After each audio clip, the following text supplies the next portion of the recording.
The following is a Hoop Ball presentation.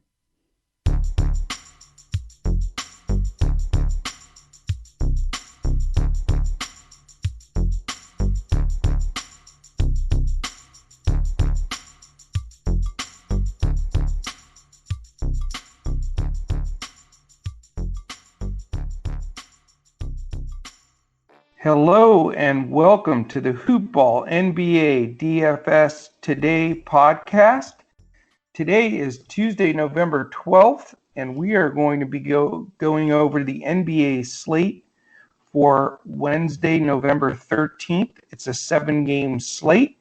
I am Joe Sarvati, affectionately known as Coach, and I am joined with one of, if not the number one shark in the NBA DFS world, Mr. Mike Apotria. How are you tonight, Mike?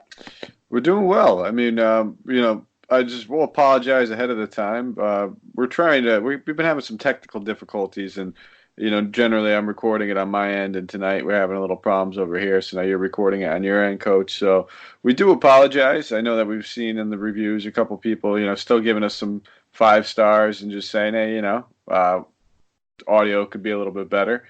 And that's in the works. We're working on that, guys. So we are a free podcast. Keep that in mind. If we put the behind the paywall, we'd have all the equipment right away, but we're working on it. We're all going to be getting little upgrades soon, and crystal clear on the horizon, Coach. And I'm looking forward to it as well. That sounds good, man. And I echo those sentiments, not echo the audio, if you get the gist there. So there you go. Also, our hoop-ball.com original sponsor, Hawaiian Isles Kona Coffee Company. They are still by our side as we march forward into the future and keep growing this thing day over day. So we're excited about that. All right, man, let's dive in. We are, recording this obviously the night before. We're about midway through the games on Tuesday evening. The exciting thing about this 7-game slate is that Wednesday is the Coach's Challenge. So we've got that $2 entry fee, max 6 entry, and that'll fill up pretty quick.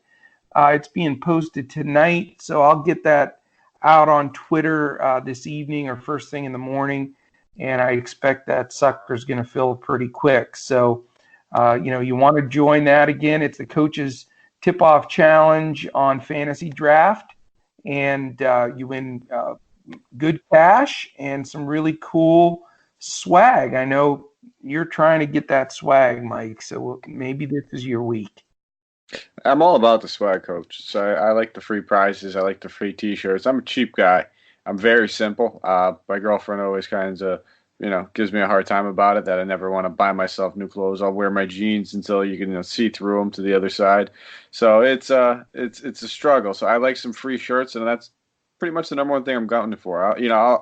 I'd put the prize pool back in there if it guaranteed me a shirt.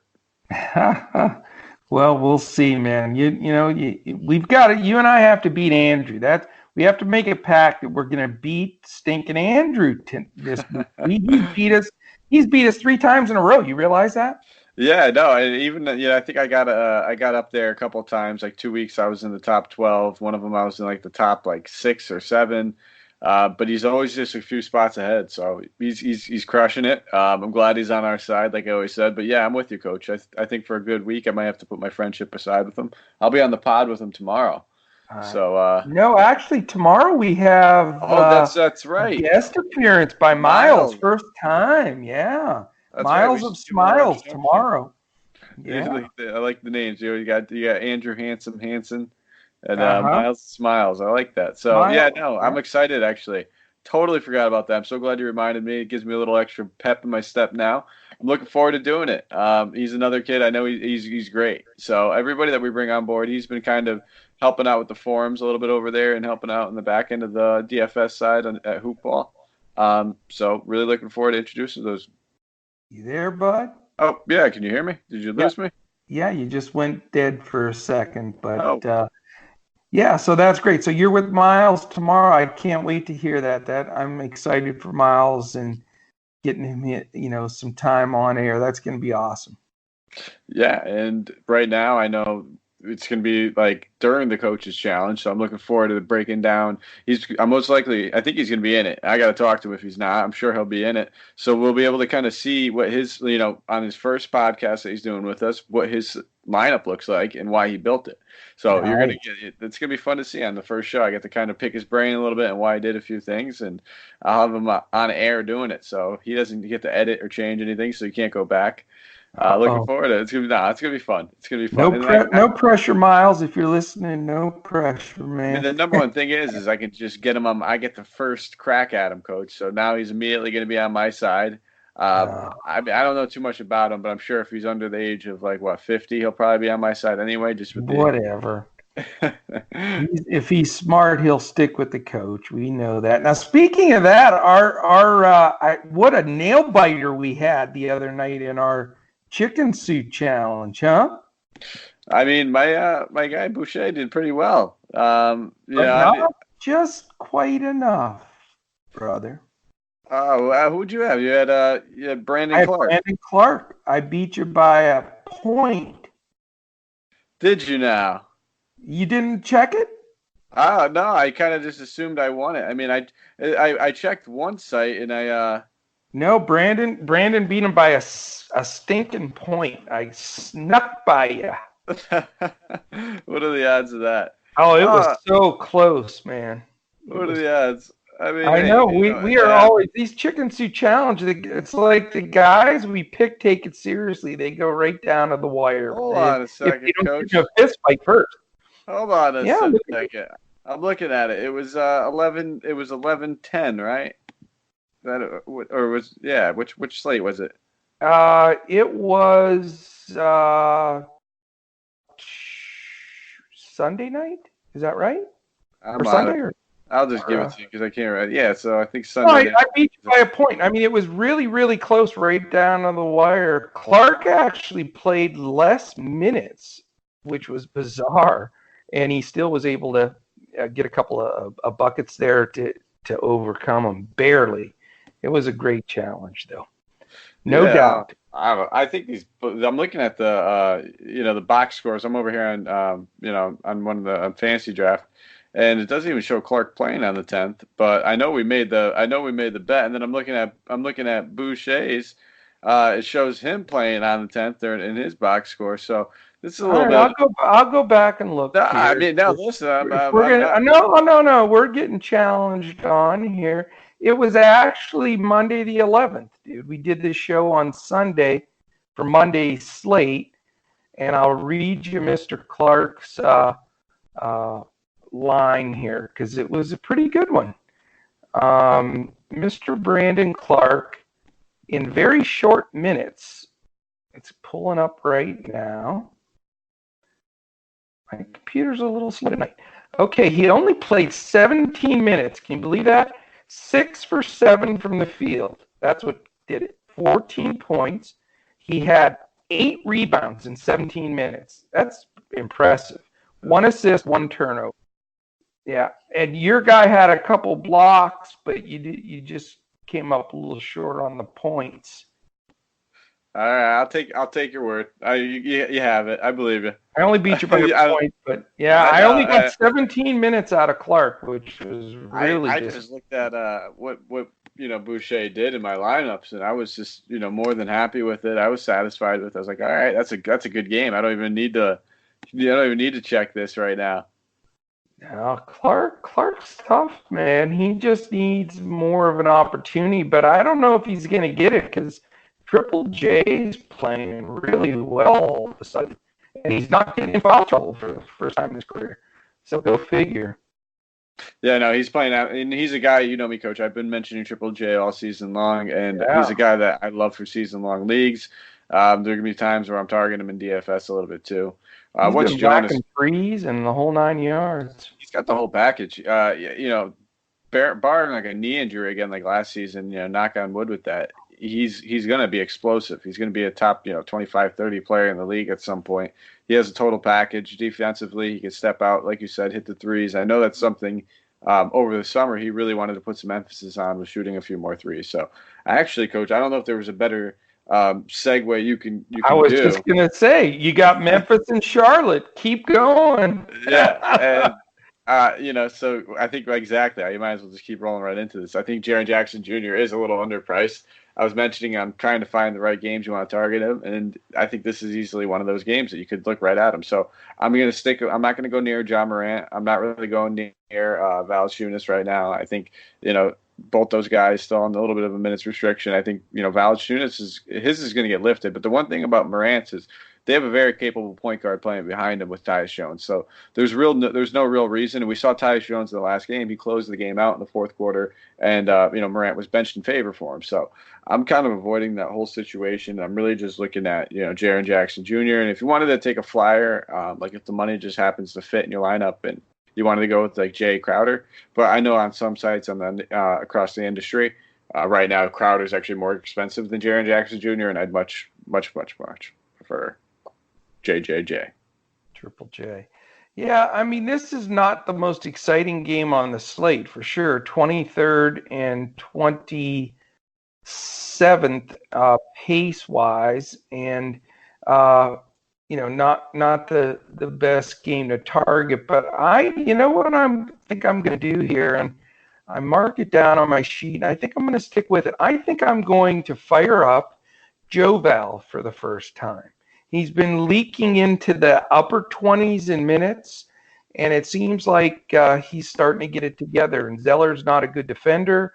I think I'm going to roll out old Joe Val for the first time. What do you think of that? He's like we talked about all season long, he's a fantastic point per minute producer. I mean, even in 24, 25 minutes, we've seen him get up there to 45, 50 fantasy points before. So I don't put it past him. Am I going to go there on the slate? Probably not, just because of the other options that we do have, and I don't know if he has that ceiling. Especially for you, Coach, you're kind of a cash game guy. I don't know if he's a good cash play. He's a monster risk and very contrarian and very low owned. But I just got a feeling he's going to bust out. I've watched him the last couple games. He's really good. I mean, he really is. If he can get that 30-minute mark, which he's getting close to, man, I don't see how he doesn't hit value because he's still priced really good. So I know it's a little risky, but sometimes you got to roll the dice. If you want to win the coach's challenge, man, you can't play a bunch of cream puff chalk, guys. You gotta have some stones somewhere, I guess. And why not with Joe Val? Hey, yeah, you're absolutely right. If you're going to take a risk, go with a guy that's going to have a high point per minute. And he's one of the league's highest, so I'm with you. Go for it. I'm not going to knock you. Excellent. I hope it works out. That's really the only guy I like from that game. It's going to be it's not going to be the highest scoring game. Charlotte's not playing that great. I know Devontae Graham's been out of his mind, and he certainly can jump on that, but his price has gone way up. So that makes it tough, in my opinion. But I'm sure he's not a bad play. Jaw's not exactly a defensive stopper. So, I could see if somebody wanted to roster him. I just don't want to spend that kind of money. I'm all set with him. Yeah, no, I never really jumped on the train, and I missed a few big games, and I saw a lot of people take down some GPPs because they had him. So I missed the boat, but then, I'm going to stay off it. It worked for me the past game, so I got to continue it. And if he burns me, he burns me. At the end of the day, we have 7 games, so it's really hard to get burned by just one player. I'm with you. All right, the second game, which is also a 7 p.m. Eastern game, is going to be all about the news. You got to watch the news tomorrow. Check out what's being posted. Check out our Twitters, because Philadelphia plays on a second night of a back-to-back. Simmons came back from an injury for the first time tonight. Embiid played, so is he going to play tomorrow on the backside of a back-to-back? I doubt it. Horford did sit tonight, so he's going to play tomorrow. And so I'm just going to make some assumptions here. And again, you can change this tomorrow when the news breaks. But Horford's crushed every time Embiid is sat. And I'm just going to make the assumption that Embiid sits, and I think Horford crushes again. I know it's against Orlando. Orlando is like the worst team they're so boring to watch them, and they just are not a fun team. They're slow paced. Um, they're good defensively. They're fifth in defensive efficiency, and they're actually sitting dead last now. They're the slowest team in the league. So it's hard to really, play almost anybody in this game. But Horford's just done so incredibly well when Embiid's sitting that that's who I'm going to dial up on that side. And I just don't know how all the other pieces are going to fall. And Orlando just does not excite me at all, especially against Philly, who's also good defensively. So it's going to be Horford for me because I know he's going to be a good, safe play tomorrow. And that's it. This is probably the best avoid game of the night. I'm with you on Horford. If we see Embiid sit, he's going to be in pretty much, I would say, about 40-50% of my lineups. He's just almost like a lock and load, especially because his price went down a little bit from playing a game or two with Embiid following the suspension and then missing the game. So that kind of balanced that out. But I'm not going to completely fade the other side. There is a guy that I do like to play in this matchup, and it's Nikola Vucevic. We're kind of seeing him starting to break out and look like last season Vucevic. Over the past two games, both games over 50 fantasy points. I think he's a little bit underpriced. And, the matchup without Embiid will benefit him. Yes, Horford's still a good defender, but he's not Embiid. He's not the same size. He doesn't give people the same difficulty down in the paint. So that's kind of something I think I might be willing to take advantage of right there in that situation. I've known to crush that lock button with Vucevic against Philly in the past. He used to play for him. He's one of those narratives I used to ride. I'm sure the hatred's not there anymore, and the game is in Orlando. But I know he kind of gets up for this matchup against him. Very good. Very good. Good take. All right. Third game is a 7:30 Eastern game. Washington Wizards at the Boston Celtics. And, the way Boston's playing 8-1, certainly, you have to have your antenna up with, could this be a blowout kind of game with Washington playing so terrible? But it is hard to predict blowouts, that's for sure. I caught a lot of noise on Twitter the other night for calling a blowout, and then the other team won. But that's cool. It happens. And these are all NBA pros.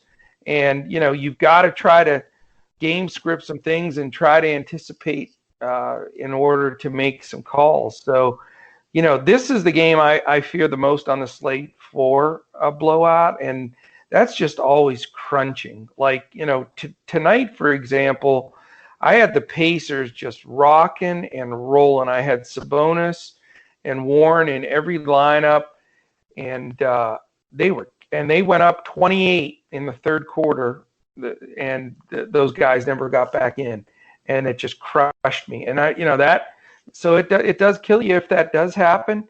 Trying to figure out where it's going to happen is the toughest part. But this game scares me for that reason. I think that Kemba's on a fine roll, and he gets to go against Isaiah Thomas or Ish Smith more than likely. So if the game stays within reason, Kemba's obviously a great play the way he's playing. I mean, he got off to a super slow start the last game, and he still went 7x. So, I have no problem if you think the game's going to stay close of playing Kemba.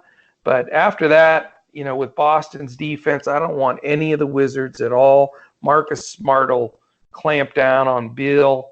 And, I know Daniel Tice is, I think, out or questionable. And so, I'm not sure what they're going to do in the paint, if it's going to be a combination of Canner and Williams, but I just don't want to go there. How about you? Yeah, I'm with you on Kemba. I mean, Kemba's a fourth quarter guy. We've talked about that, I think, in the past as well. If you look at his numbers, he just is one of the best fourth quarter producers in the league. And one of the other ones is in this game. And I got to ask you, Coach, and I'd be lying if I said I didn't have a little bit of interest. Isaiah Thomas playing back in TD Garden. True. That could be a little narrative. I mean, he's 10K in fantasy draft, yeah. So it's something. He played 28 minutes in the last game, so the minutes might be creeping up a little bit more. if you can break, if you're telling me I'm getting Isaiah Thomas at 5K playing 30 minutes in TD Garden, I think I'm going to watch some shares of him. That's a game I can see him getting up for. Yeah, I mean, if you play narratives, that's certainly a big one. It's just Boston's defensive scheme, and it's just so good. And it's like, I would think if Isaiah hits a couple of shots, they rotate Smart over onto him, and it just scares me. But I get it. I think you certainly have a great point there. If he wants to drop a number on somebody, he certainly wants to drop it on Boston in Boston. There's no doubt about it. But I don't know if I'll have the guts to do it, but maybe it'll grow on me by tomorrow. Anybody else from that game? Not really. No, I mean, and like you said, Boston's defense is, especially on the perimeter, they're good. And the only reason I would be targeting Thomas is for that narrative. And again, anytime you talk about a narrative, you don't lock button guy on a narrative unless it's something like last season with Dwayne and Dirk retiring. Those kinds of narratives. A guy can do as good as he wants, but if you're having an off night shooting, you're gonna have an off night shooting. So, be careful. Don't go there. Like, I just want to say that, Coach, because I don't want people going like I'm saying it to go lock in Isaiah Thomas. It's a GPP type of play. If we get the news like leading up, beat writers, something that you see us retweet or blurb on Hoop Ball's blurbs, where we see Thomas is playing 30 minutes, starting playing at least 30 minutes, something like that, then I feel a lot more comfortable saying, yeah, you can go lock him in. But there's a chance he goes out there, plays 24, 22 minutes, still gets 20, 25 fantasy points, but that's not what we're looking for. We're looking for at least 6, 7, 8x return from him. Absolutely. All right, the feature game of the night is a 7:30 Eastern game. It's the ESPN game, and there is a lot of intrigue in this game. It's Clippers at Rockets. Paul George is supposedly supposed to either play tomorrow or the next game. He will be in uniform tomorrow, so we may get to see the full Clippers contingency there, which will be really fun to see, especially against the Rockets. With their explosive offense. Now, the Rockets have taken some tough blows, though. Eric Gordon had minor knee surgery. He's out 4 to 6 weeks. And Kevin House took a wicked fall on his back. He's more than likely out. So they're going to be super short-handed. And, the question will be Pat Beverly coming back to Houston to guard Harden or guard Westbrook. And then maybe, with Kawhi and George possibly playing this game is just so much drama. It's unbelievable. What do you think about this game? I love this game just for the sole reason, like you said, with Patrick Beverly going back. And first of all, there's so many narratives involving Beverly that it actually scares me. This seems like a kid that I could see him easily getting ejected in. I know it's going to be one or the other. He's getting ejected or he's having a good game. He gets up into narrative. He gets up into Westbrook's skin when they play each other. He's been up in his jersey plenty of games, drawn at him. Both of them kind of, chipped back and forth. So I wouldn't be surprised if we see something like that. But, outside of that, obviously I'm not going to be playing Paul George in his first game and returning from the injury, very limited minutes. Kawhi Leonard, Clippers on a back-to-back today. So they're going to play. I'm assuming they're going to play both these guys. I've seen reports saying of other beat writers saying how it made more sense to play both of them tonight instead of staggering them because at the end of the day they want to get more experience and continuity with these two guys on the court together. So I would expect Leonard to be playing, and I think this would be a game that would make more sense, obviously. So if he does, I feel like you can lock and load him. I feel good about him in this matchup. I think he's going to have to be used a lot.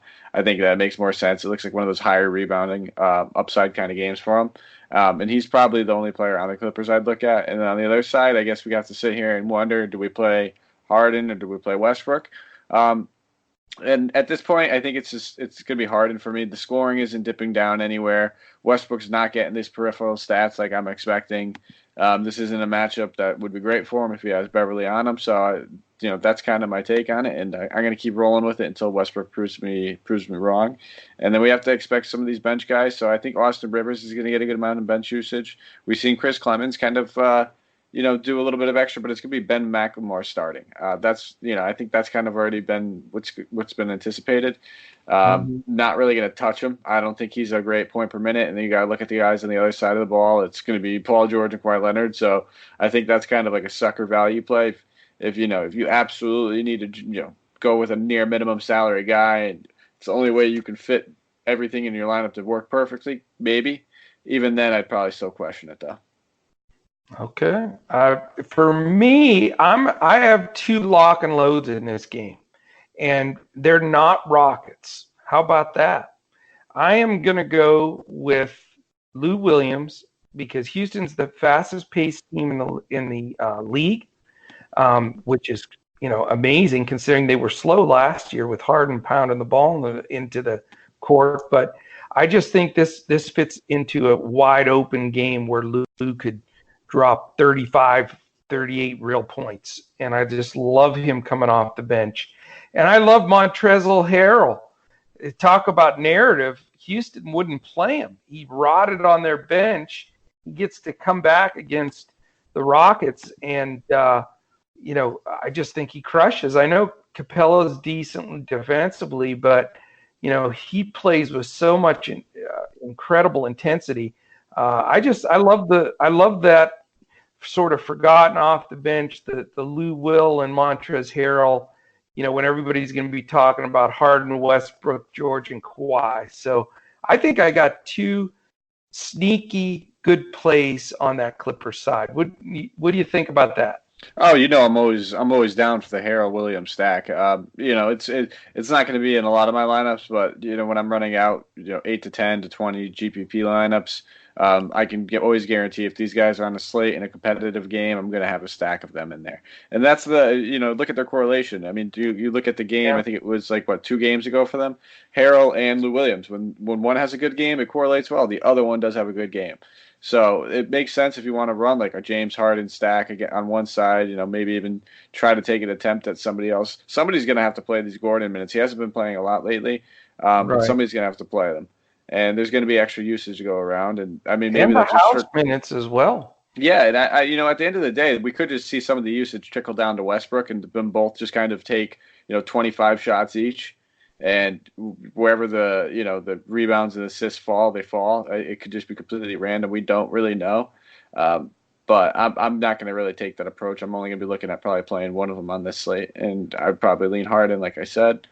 And that's all I got. I like the Harrell Lou Williams though, Coach. I mean, I know Andrew's already on board. I'm not even going to ask him. I know when I do the pod tomorrow night with him, he's already going to have 2 or 3 stacks. He's huge on him too.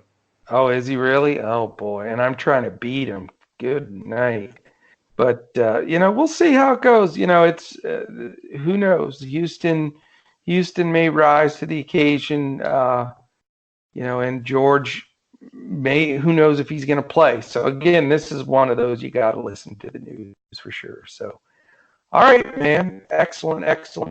Let's see here. We have 4 games down, 3 to go. So just a quick thank you to our presenting sponsor, Fantasy Draft. Remember to get in that coach's challenge tomorrow. I will post that on Twitter. Our hoopball we'll post at hoop-ball.com. We'll post it as well. And, go on Twitter at hoopballfantasy. That follow all the news tomorrow. You'll see the link there for the coach's challenge. You can follow me at Joe Sarvadi, JoeSarvadi. He is at Mike Apotria, MikeApotria. And our man Andrew at Language Olympic. And then I guess tomorrow we get to add Miles' Twitter handle to the group, so that'll be cool. But definitely follow us tomorrow. Watch the news. That a lot of shifting things today. There were just massive amount of news. It was hard to keep up with all of it, and it seems like guys are going down left, right, and backwards for 9 games into the season. It's hard to believe, but definitely pay attention to that. Follow everything closely because, it's a 2-step process. We put this show out the night before so you can listen to it on the way to work or during your day tomorrow. And it helps start building, a base to your lineup for the day, for the evening. And then you got to follow all of that news because one player can shift a successful night to a zero night. So you've got to follow that all the way up until lock. Make sure your lineups are set and secure, and then then that's the way to make some money, whether it's cash or GPP. Also, every day when you listen to us, you can listen to us everywhere podcasts are found. If you search for NBA Fantasy Today, NBA DFS Fantasy Today, any combination, we're going to come up. We are getting tons of action. You're going to find us on like I say, anywhere podcasts are found. It's iTunes, Google Play, Stitcher, Podbean, iHeart, Spotify, YouTube, you name it, we're there. And we would ask you to just take 30 seconds, a minute tops, rate, review, subscribe, 5 stars, likes, thumbs up, a couple of positive words, a comment. All of those things mean a lot to us, and they mean a lot to our sponsors. The Fantasy Draft, Hawaiian Isles, Kona Coffee. We want to keep those guys happy so that we can continue to bring this free content to you on 7-day DFS basis. So we love it, man. All right, let's get on with these final 3 games, and we will have this Coach's Challenge base lineup built and ready to roll. The 8 o'clock game is the San Antonio Spurs at 5-5 against the 6-4 Minnesota Timberwolves. What do you think? So, looking at this game on Fantasy Draft, looking at their pricing, and, I'm looking at LaMarcus Aldridge, and I'm seeing that price tag kind of dip to a point where I'm really starting to consider playing him. And it wasn't until this moment, Coach, where I wanted to bring this up because we already passed the game where I was looking down at that price tag. And I know we talked about this game already, and it's a game that we mentioned monitoring the news closely. And Ben Simmons is stupid cheap on Fantasy Draft, man. If he does play, and he said that he's going to play his normal allotment of minutes, and let's say Embiid's out and the usage gets distributed amongst more guys, I'm definitely going to have some shares of Ben Simmons. I think he's 12-2 on Fantasy Draft. Huh. That seems a little ridiculously low to me. Yeah, he's a triple-double waiting to happen for sure. Yeah. And you don't even need a triple-double. I mean, the stat line he had tonight, it wasn't absolutely, otherworldly, but, 15, 5, 6, but he's always good for defensive numbers too. 2 steals, 2 blocks. Some of the other guys I'm talking about, like I said, in that price range, we look at LaMarcus Aldridge, Isaac, Draymond Green, Aaron Gordon. There's plenty of other guys I wouldn't mind taking a shot on, I'd rather take a shot on him over. So I just wanted to bring that up. I know we passed it, and it's something that caught my eye immediately. It stood out to me. But back to this game, looking on the Spurs side, I think, like I said, I'm looking at that Aldridge price tag. It's kind of getting to the point where I'm going to think about it. But other than that, I'm not really touching the guard situation. It's not really a matchup I want to target, and I just don't think that DeRozan's price tag is still $1,700 more than Aldridge. I think they have very similar ceilings, and that's kind of really what I'm targeting when I'm looking at these guys. I'm not really concerned about their base floor. They're mediocre. So I'm not touching DeRozan. Looking at the other side, Wiggins has been balling. It's kind of hard to ignore at this point. So tough.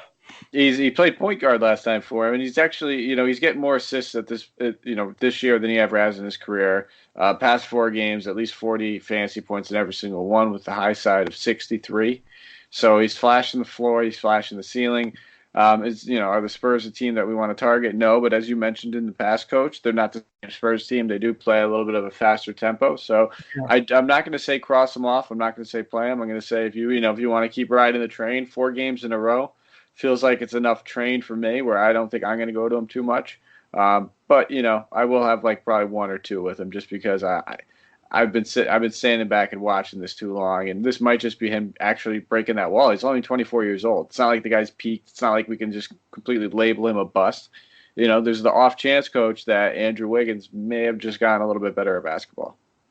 Yeah, it's very possible. There's no doubt about it. And, I'm glad you bring up pace in this game because, people always quickly fear San Antonio, but Minnesota's 4th in the league in pace.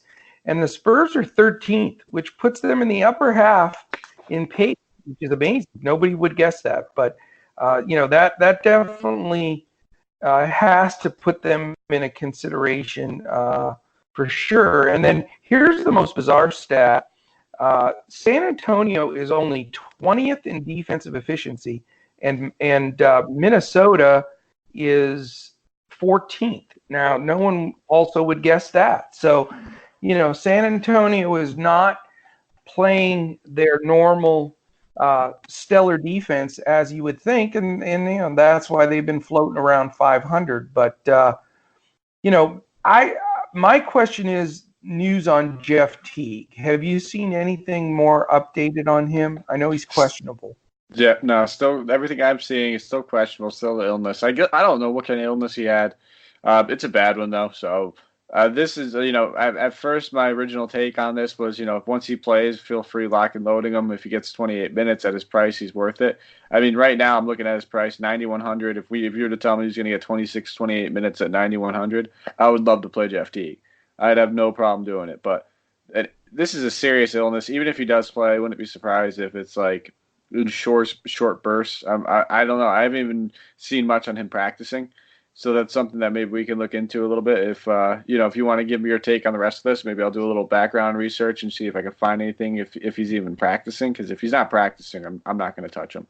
Yeah, I mean, I haven't seen any news. I actually looked on some of the beat reporter stuff earlier today with Teague, and I couldn't find anything other than he was questionable. And I'm actually not interested personally in Teague because I think he'll be limited initially. But it's that correlation of Teague, since he's been out, has really equated to the rise of Wiggins completely taking over the team. So that's my concern. If Teague remains out, Wiggins is in play for me. If Teague is back, I'm not going to play Wiggins. It's just sort of that's how I'm going to bumper that call, just on the whole usage and handling the ball and just taking charge. Teague's a veteran too, so if he's in there, he's going to run the show. But we have to wait and see how that plays out. And then, San Antonio, it's a pace-up game for them.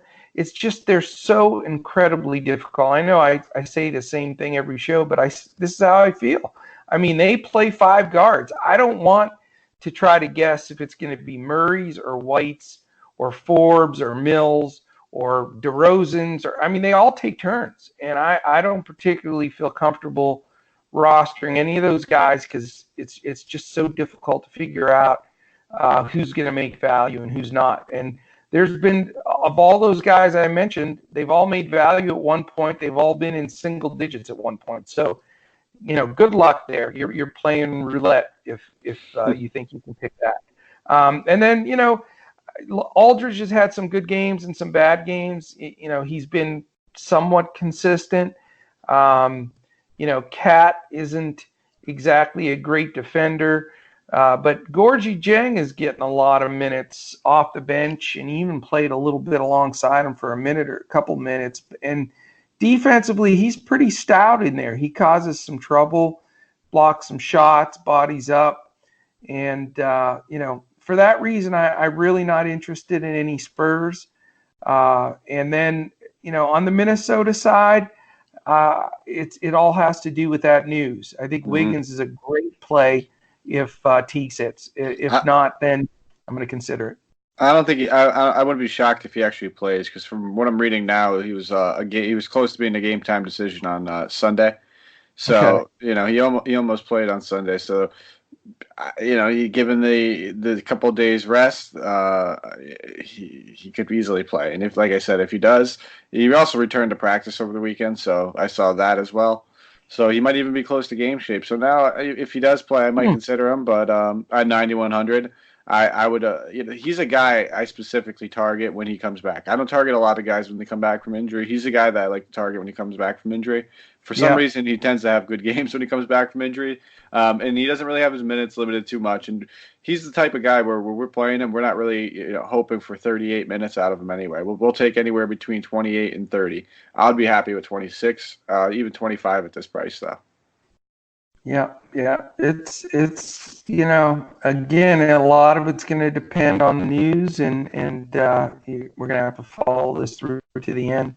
All right, we've got two more games left, two late night sweat hammer games, both at 10 o'clock. The first one is the Golden State Warriors at the Los Angeles Lakers, which should be a very interesting game. You've got the Lakers who as we speak right now, are in a dogfight with the Suns. It's a 3-point game towards the end of the third quarter. So obviously they're going to play. They're playing very hard tonight. What will that mean for tomorrow? Are there guys that will sit? I know AD went into this game probable, but he had something sore again, like normal. So, does he play the back-to-back? Does LeBron play the back-to-back? Rondo just returned tonight. I can't imagine he's going to play 2 games in a row. So, again, this is going to be a monster news game, on these back-to-backs where they're playing a real competitive game. Golden State defensively is terrible.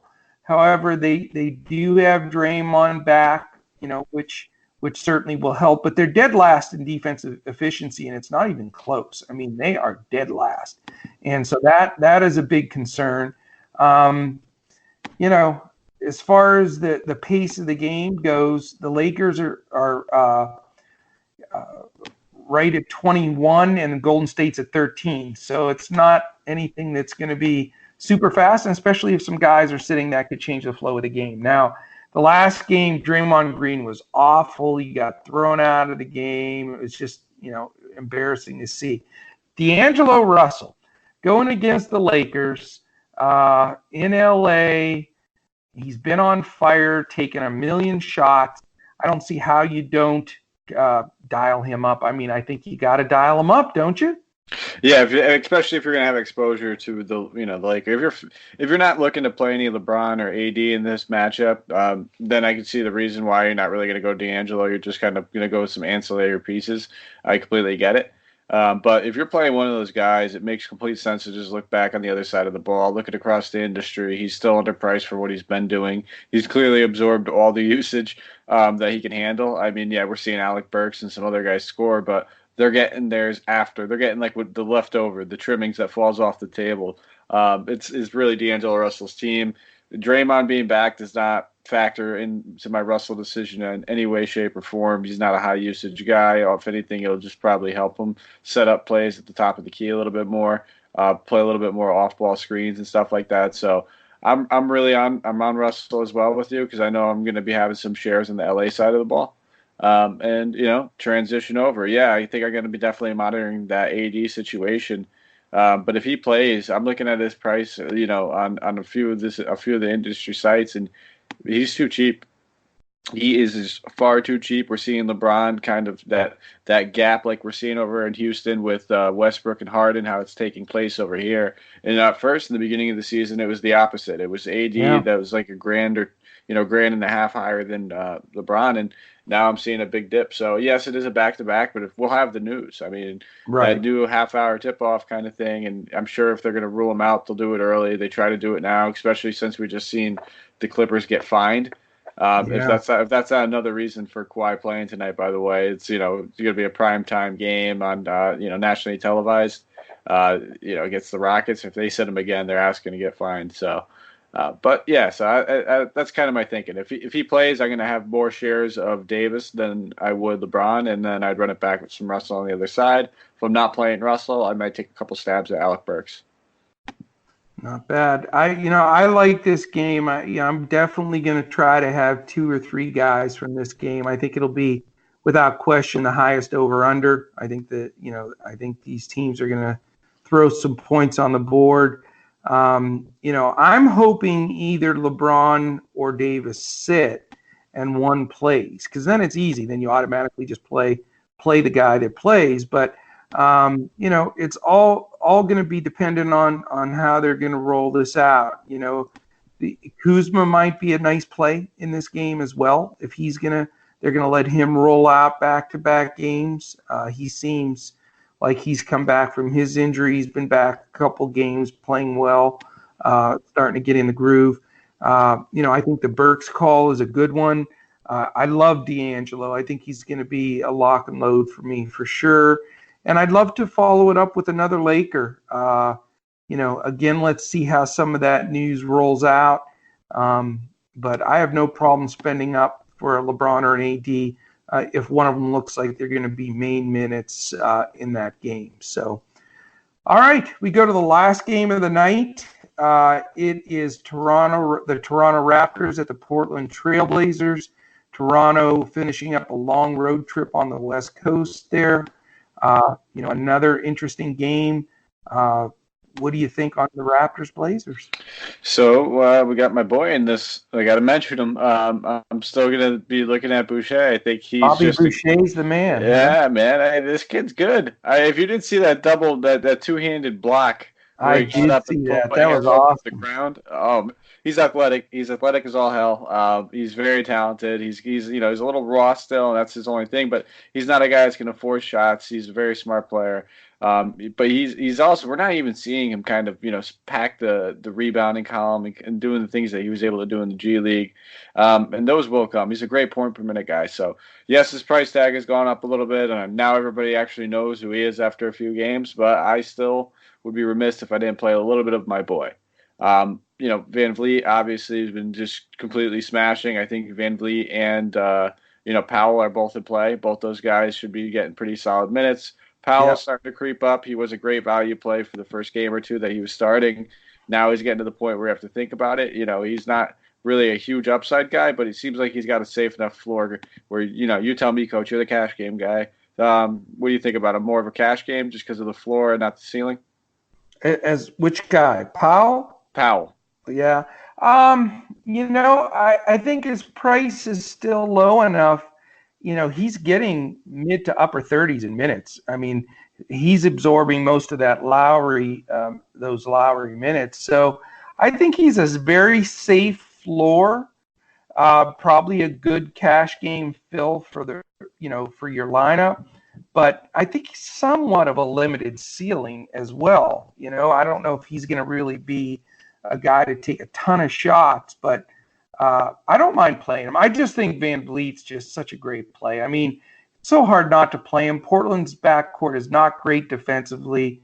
Van Vliet's shown that, he's just going to log big minutes. I think that, they had tonight off to rest up. I think he rolls out there and just has a great game. His usage is through the roof since Lowry went down. So, I'm 100% on the Van Vliet bandwagon, and I can see using your man Powell as a final piece in there to fairly cheap to make my roster. Yeah, that's it. It's like that's what I was trying to get at with him. Either is I don't want to try to jam him in there because at the end of the day, a lot of people know he's going to be a good value. Sometimes pivoting off of those types of players where you're jumping off at the right time while other people jump on, you take advantage of that situation was my take on it. Yes, I do think he's still a good value play. But I think he's also creeping up to that point where I'm almost ready to jump off and let other people take my spot on the train. I'm with you, though. Van Vliet is a fantastic play. They refuse to price him up right now. I know. I don't understand why he's not going up now. And I don't know if you've noticed, teams are starting to, I don't want to sit here and say figure him out because he's still been smashing. But, they've been able to kind of contain Siakam at moments during the game when I'm watching them. I've been keeping my eye on the Raptors. I have a lot of shares of Van Vliet and Siakam in my season-long league, so I like to watch these guys and take away some of these massive minutes that they're getting, and they're going to have to take it back. He's not going to be able to play 44, 42, 39 minutes every night. So if we do see like a 34, 35-minute night, you have to take some of these points away. You're looking at a little bit. I don't want to say like a mediocre, but compared to what he's being priced at, not where you want him to be. It's not enough value for me. So I'm going to kind of stay away from Siakam and hope a lot of other people keep playing him until that price tag comes down just a little bit. Yeah, he's definitely expensive, and I think what it is he was always that third guy or whatever it was, and now teams are defensively preparing strictly for him to stop him. He's the number one guy on the team. So sometimes takes a little bit of a adjustment period to, not be the fill-in guy that, it's running alongside a Kawhi or Lowry, but actually be the main guy that's getting all the the big shots. So, yeah, I mean, his price is a little too high for me, but he's always got the ability that he could smash at any given moment. But on the Portland side, I respect Toronto's D. They're 7-3 for a reason, but it is a long road trip, and it's the end of the road trip. And they certainly could, lay a little bit of an egg here, looking to head back to Toronto. But I just don't feel comfortable rostering anybody but Lillard or McCollum, really, just because of the inconsistency. I don't trust Whiteside, and the wings have just been very hit or miss. If you want to throw a dart at a Bazemore or somebody like that, sometimes they pay off, sometimes they don't. But I don't see myself paying up for Lillard. McCollum's still priced enough where you can mess with him and try to fit him in there. And he does have some monster games. And it's just so awesome when Lillard rotates out at the 6-minute mark of the first quarter and McCollum just has like the rest of the quarter to run the show, and his usage rate and everything he does out there. So McCollum's always tempting for me, and he is in this matchup as well. So if I can find a way to fit him, I will. Van Vliet's going to make my lineup, and we'll go from there, man. Yeah, so I think we kind of have the same take on that side of the ball. I always love and want to play Whiteside. It's just I never know what kind of minutes he's going to get. If you tell me he's going to get 25 plus, it's the same thing with Joe Val. They're both great point per minute producers, and that's why you notice they're both like the same price tag. Yeah, they're both very volatile, but they both have massive upside. So I'll probably have a couple shares of them just because, like I said, I'm a tournament guy. Those are the types of guys I like to target where I know he can go out there at 6% ownership and drop a 50-point game. Even if it's a back-to-back, he can do that in 25, 26 minutes with no problem. So he'd probably be one of my more primary targets when we're talking about the priced up guys. But Coach, I'm a Kent Bazemore guy. I loaded up on him tonight. I'm not really worried about the back-to-back with him. He's He's active all over the court, whether it's getting steals, rebounds. He's always there he's a big 3-point shot guy. He's always there in the corner waiting for a bailout pass. So I'm going to definitely have shares of him. I think Hazonia, now that he's starting and playing the 4, he's a guy that's, again, big tournament guy, very volatile, very low floor, but very high ceiling. Isn't the best matchup, but I like to mention him because it wouldn't shock me if seeing him at a low owned, a guy that broke the slate with 35 or 40 DraftKings or fantasy draft points. Very nice, man. I just realized something. The reason why my picks tonight are a little different than normal, I think mentally when I was scouting out this slate, I was preparing for the coach's challenge instead of preparing for my normal cash games because I want to win the damn thing so bad. So I think that's why I'm taking a little bit more risk here. So I think what I'll do is stick with my philosophy and play a few GPPs for a change and lessen my cash game play and just try to take down this damn coach's challenge. I think that might be the way to go. Yeah, well, that's the kind of mindset you have to. I mean, we get a good enough amount of people in there, and now, what were you, like 2 away from filling it last time? We were, and I'm telling you, now that we just did 1 this week instead of 2, we're gonna fill tomorrow for sure. So get in there if you're listening. Get in there early. You want to be in there and have a run at this nice fantasy draft swag. So. Oh, it's a fun slate too. Good, man. Yeah, it's going to be awesome. It really is.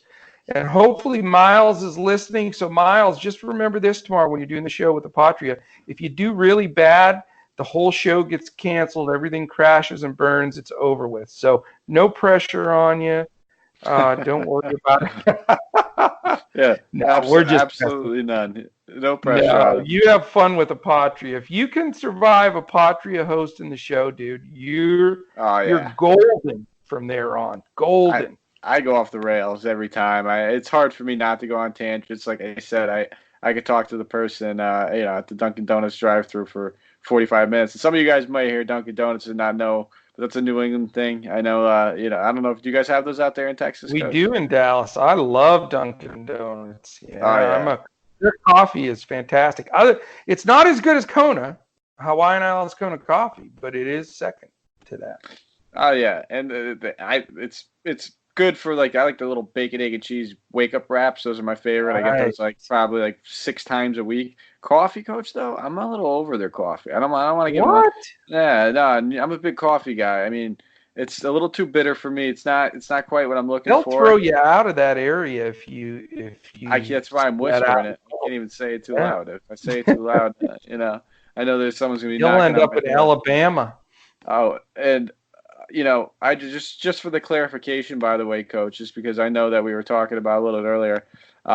So I told you I checked the fantasy draft box scores. You can go back and you can check what they did in previous days, the game logs. Yes. I just checked the DraftKings one. So it looks like on the DraftKings they have them both playing 11-11, Brandon Clark and Boucher, that is, and they have Boucher outscoring Clark by 1.5. It was FanDuel that we took the challenge, or fantasy draft. I mean, not DraftKings, fantasy. I know. I'm just trying to go for. I'm reaching. Nice try. All right. I could go for a reach on that one. So it's okay. It was, like I said, it was very close. So who are we taking tonight then? That's what we need to talk about. Who are we taking? I'm up. I don't know if I want to I'm off the next 2 days. I may just want to sit on the lead for a couple of days and make you. Yeah, in fact, I am. I refuse a challenge tonight. I want to. 2 days, you're going to have to sit there and know you're losing the chicken soup challenge, and you can't take me back on until Wednesday. Okay. Thursday. All right. Thursday. You want to play like that, Coach? No, I'm not. I'm off Wednesday and Thursday. You don't even know what day it is, Coach. That doesn't even matter. But when you're next on the show, I'll just tell you that we did 2 in the meantime. I won them. You won't even know. I just, I'll just got to talk to your nurse's aide over there that takes care of you. Have her slip a little something. I'm good to go. I'll figure this out. It's all going to work out fine, and you can make fun of me as much as you want, but you're going to be wearing the chicken suit on live air on our podcast. So that's all. We'll see. I mean, at the end of the day, Coach, if you're wearing the suit, it's an improvement. I mean, you can't get mad at me. I think a lot of we'll get on the video. A lot of our listeners will now become viewers, and they'll see the coach for the coach, the chicken. It's not a bad thing, man.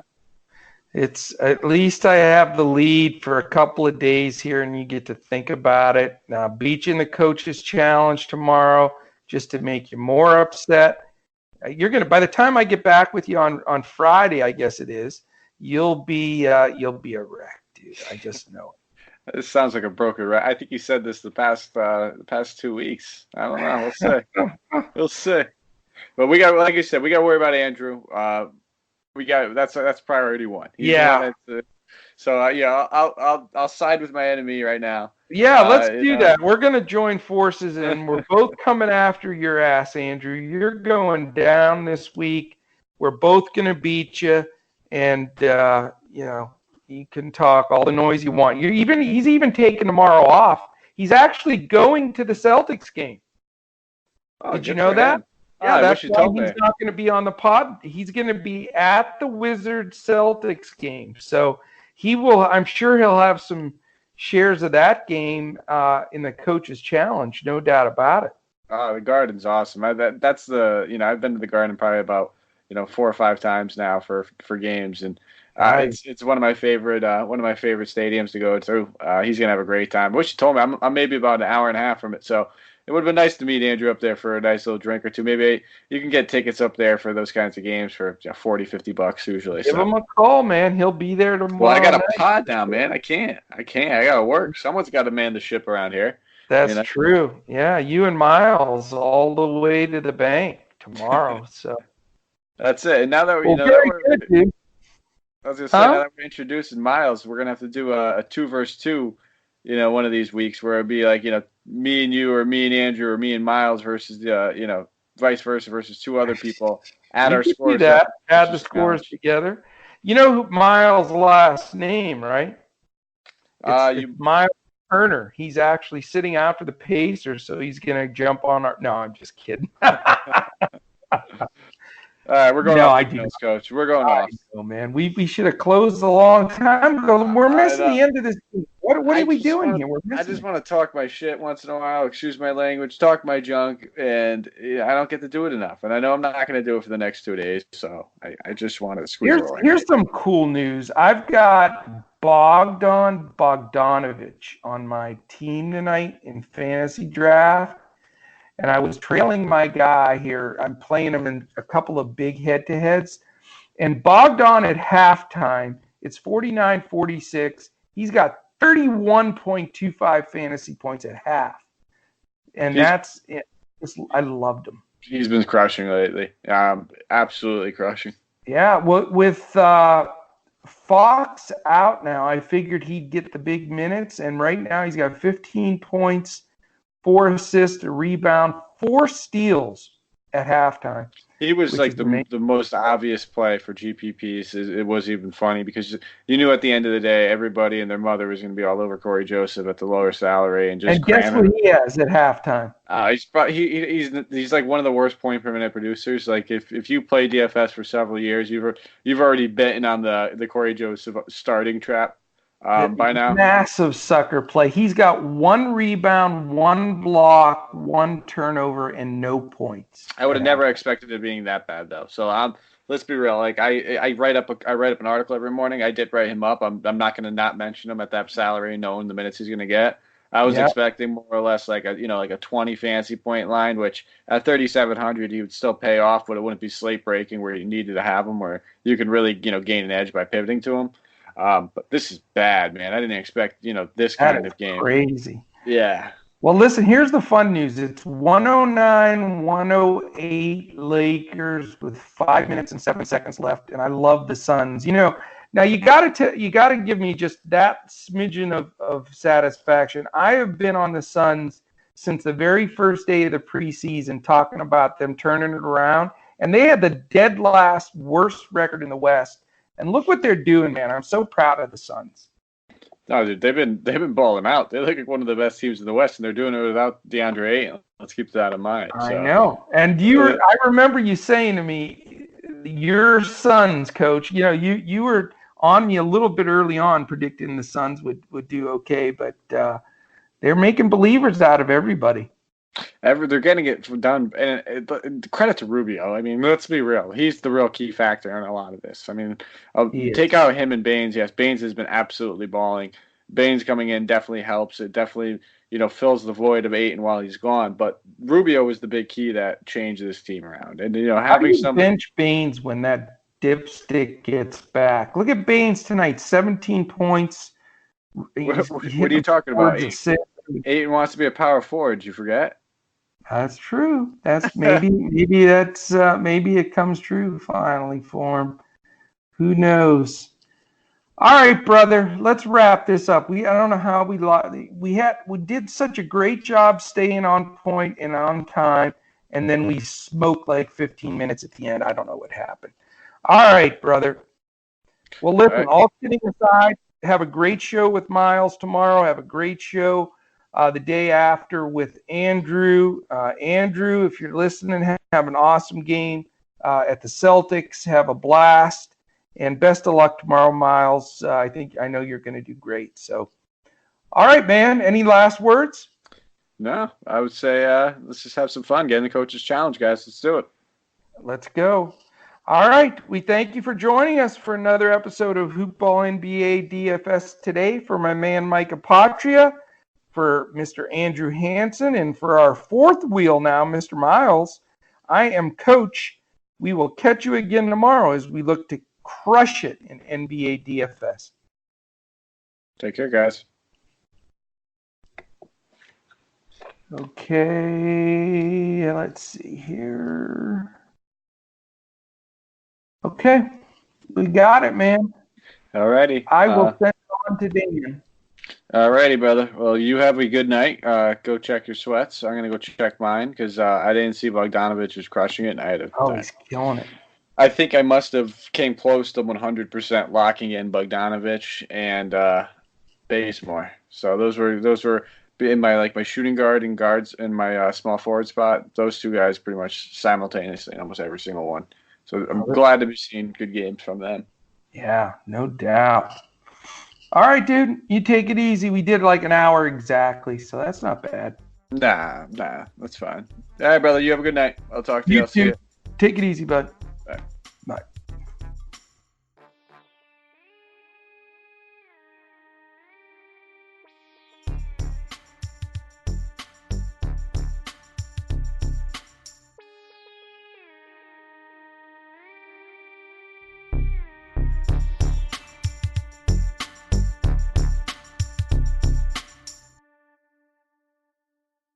This has been a Hoop Ball presentation.